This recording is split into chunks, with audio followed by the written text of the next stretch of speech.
Sir बहुत खुश हूँ और बचपन का जो सपना था वो पूरा हुआ है आज। और मतलब भगवान का बहुत बहुत धन्यवाद, माता पिता का आशीर्वाद जिसकी वजह से यहाँ तक पहुँचे हैं।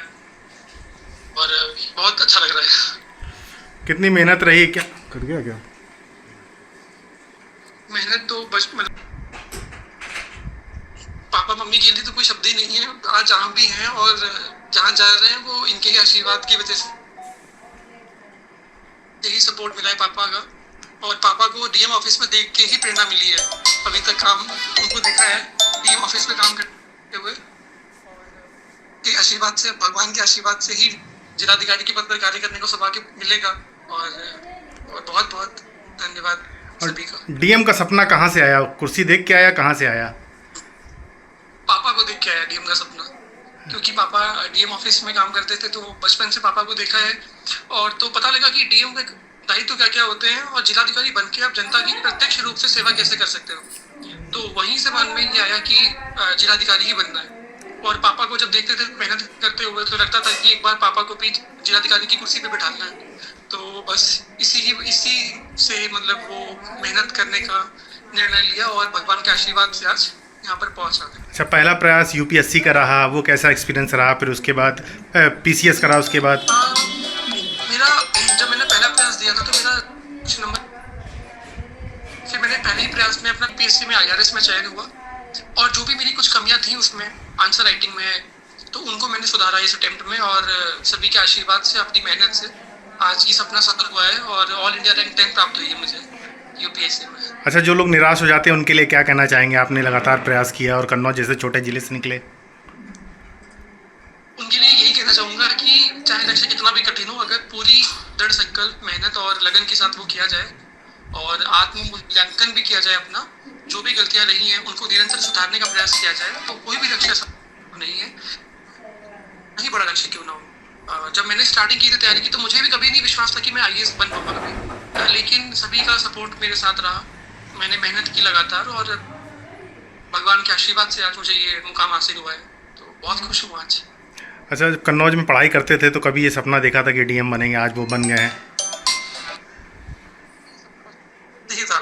जब मैं क्लास 5th में भी था तभी मुझे पता था कि मुझे डीएम ही बनना है। मुझे ये नहीं पता था कि मैं डीएम बन पाऊंगा, अच्छा, लेकिन मैंने हमेशा उस डायरेक्शन में की। डीएम ही क्यों बनना और था? बचपन से यूपी डिप्टी एसपी भी बन सकते थे आप, और भी कोई? डीएम बनने का जो मेरा मेजर जो रीजन था वो था पापा को देखना बचपन से। क्योंकि पापा डीएम ऑफिस में ही काम करते हैं तो उनसे मुझे सीखने को मिला कि जिलाधिकारी के दायित्व क्या क्या होते हैं और एक जिलाधिकारी जिले में किस प्रकार से प्रत्यक्ष रूप से जनता की सेवा कर सकता है। और जिलाधिकारी के पास जो भी जिम्मेदारियां होती हैं उससे हम एक आम नागरिक के जीवन में बदलाव ला सकते हैं। तो ये एक बहुत ही अच्छा रीजन था मेरे पास जिसने मुझे यूपीएससी अपीयर होने का। कैसा लग रहा है अब आपको? बहुत अच्छा लगा। हैं? क्या बात हुई? बेटे से बात हुई थी? वो बात है क्या बोला बेटा? कि आज सपना पूरा हो गया मम्मी। किसका सपना पूरा हो गया? बेटे का। आप लोगों का? हमारा भी था, उसका बचपन से था। अच्छा, कि ये बनना है। हाँ। अच्छा, देखता होगा पापा जाते हैं, हाँ। उनसे कुछ सीखता भी होगा। हाँ। तो क्या बात होती थी आपसे जब छोटा था? क्या कहता था आपसे? यही कहता था मुझे भी डीएम बनना है। अच्छा, हाँ। हमेशा ये बोला। हाँ। आपकी कितनी मेहनत रहती थी, कैसे ध्यान रखते थे, कैसे क्या? क्योंकि माँ हो आप, तो आप भी बहुत ज़्यादा मेहनत आपको भी करनी पड़ी होगी। वो हमसे ज़्यादा बहुत संस्कारी और मतलब उसके ज़्यादा ध्यान नहीं देना पड़ा। उसके साथ लोग ज़्यादा मेहनत नहीं करनी पड़ी, खुद से वो अपना इतना करता था। पढ़ाई की कहना पड़ता था आराम कर लो, मत पढ़ो। कहना नहीं पड़ा कि पढ़ लो तुम। शुरू से उसकी ये था। अच्छा, और कौन कौन से शौक थे, क्या क्या करते थे वो? क्रिकेट का बहुत शौक था, बाबा के साथ देखता था, लेकिन बड़ी क्लास में पहुंचते फिर उसने कम कर दिए सारे सब। अच्छा अच्छा। अच्छा, लड़के आजकल नई उम्र में मोबाइल बहुत चलाते हैं। नहीं ये कुछ नहीं। वो मोटिवेशन वाले गाने सुनता था बहुत, जो मतलब आईएएस की जब से तैयारी करी तो हमें भी सुनाता था, मम्मी ये वाले गाने सुनो। जैसे अब कैसा लग रहा है? जानकारी हर क्षेत्र में है उसको। अच्छा अच्छा। अब कैसा लग रहा है आपको? बहुत अच्छा लग रहा। जिसका आज यूपीएससी का रिजल्ट आया, जिसमें उसकी ऑल इंडिया 10 रैंक आई है।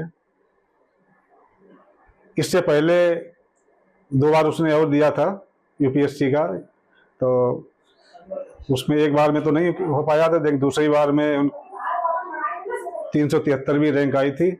जिसमें इनको IRS IT मिला था और उसकी ट्रेनिंग नागपुर में एकेडमी में चल रही है।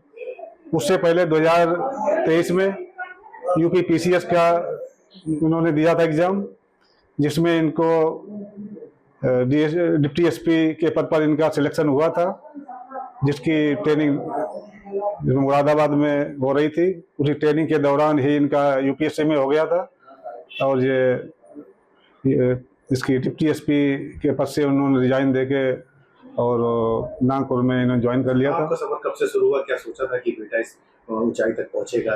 क्या संघर्ष रहा? सपना तो यही था कि बेटा IAS बने और कलेक्टर बने, और प्रभु की कृपा, आप सबके आशीर्वाद, बुजुर्गों के आशीर्वाद, माता पिता के आशीर्वाद, गुरुजनों के आशीर्वाद, ऊपर वाले की कृपा से जो है अब ये सपना साकार होने वाला है। जो डिप्टी कलेक्टर के अंडर में आप काम करते हैं, बेटा कलेक्टर हो गया, कैसा महसूस कर रहे हैं?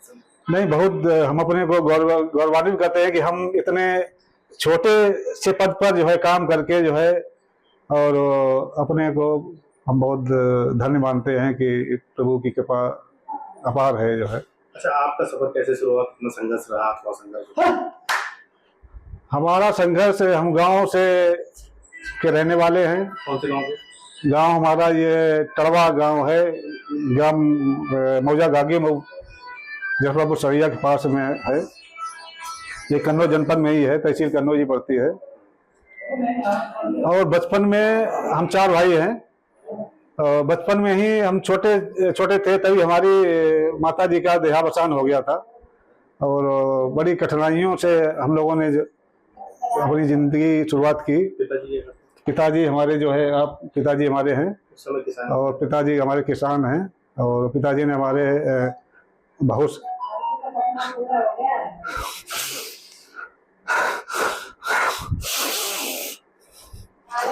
हमारे पिताजी किसान थे और कोई इनकम थी नहीं, और हमारे पिताजी ने बहुत संघर्ष करके जो है हम सबको जो है पढ़ाया। और बल्कि हमारे पिताजी दूसरे बच्चे जो है ट्यूशन करते थे जो है, तो हम भी सोचते जो है कि हम भी ट्यूशन पढ़ने जाएं जो है, लेकिन घर में इतना मतलब पैसा नहीं था जो है कि हम लोग ट्यूशन पढ़ें जो है। तो हमारे पिताजी जो है हम लोगों को खुद पढ़ाते जो है, और तो हम सब लोग पढ़ के, हमारे भगवान की कृपा रही और हम चारों भाई जो है सरकारी नौकरी में जो है लगे। हमारे बड़े भाई जो है नेवी में लगे सबसे पहले, फिर उनसे छोटे हमारे आप हैं भाई जो है, हमसे बड़े जो है, फिर आप भी नेवी में लगे। फिर हमारा भी सिलेक्शन हो गया यहाँ राजस्व विभाग में, और हमारे छोटे भाई वो भी नेवी में इस समय बम्बई में है। और सबसे पहले पोस्टिंग लगी कन्नौज में? जी, कन्नौज में जो है, कन्नौज में हम तहसील कन्नौज में हमारी पोस्टिंग हुई थी सबसे पहले 1999 में, और 25 मई 1999 को हमने ज्वाइन किया था तहसील कन्नौज में। नहीं, शादी हमारी पहले हो चुकी थी, शादी हमारी 1997 में शादी हुई थी, और सर्विस हमारी बाद में लगी थी हमारी। शादी के बाद बच्चे उसके बाद जो है हमारे जो है ये मयंक हुए 2000 में जो है, और उसके बाद हमारी एक बेटी है। तो इस तरह से हमारी जो है फैमिली। जब मयंक पढ़ाई करते थे तो आपको एहसास था कि मयंक आगे बढ़ जाएंगे? अब शुरू से ही जो मेरे घावी रहे पढ़ने में, और ऐसा लगता था हर मतलब शुरू से ही जो है इनका जो है क्लास में प्रथम स्थान इनका रहता था। और मयंक के बाबा के इनके ऊपर इनकी प्रेरणा रहती जो है, बताते रहते जो है, इनको जो है गाइड करते रहते थे कि जो है तुमको हमेशा फर्स्ट ही आना है तुमको जो है। तो वो भी कहते नहीं बाबा जो है हम सिक्सर ही मारेंगे जो है, कि हमेशा वो ही कहते जो है कि हम बाबा जो है सिक्सर मारेंगे जो है। तो इस बार भी जो है जब एग्जाम दिया इन्होंने, जब इनके बाबा ने पूछा कि कैसा रहा पेपर जो है, कि नहीं बाबा सिक्सर ही लगेगा जो है। तो अभी आपकी बात हुई उनसे? हाँ, हमारी बात हुई, फोन से बात हुई थी, आया था फोन। बड़ा खुश थे, बोले तो पापा आप खुश हो गए? हमने क्या वो हमने क्या बहुत खुश है। हमारी अभी 4 साल अभी बकाया है जो है, 2029 में हमारा रिटायरमेंट है हमारा जो है। अच्छा, कोई ऐसा माइंड का शौक कोई ऐसा जिसमें उनको लगता है रुचि रहती है, पढ़ाई के साथ साथ कुछ ऐसा सोचते हैं? तो उनका पढ़ाई के साथ साथ उनका खेल में भी जो है रुचि है उनकी, खेल में। और कौन सा खेल? क्रिकेट है जैसे जो है, और काफ़ी जो है। अभी कहाँ पर है? अभी इस समय नागपुर में अभी ट्रेनिंग चल रही है उनकी IRS की, IT विभाग उनको मिला है उसमें। कौन सी रैंक आई है इस बार 10 ऑल इंडिया 10 रैंक आई है।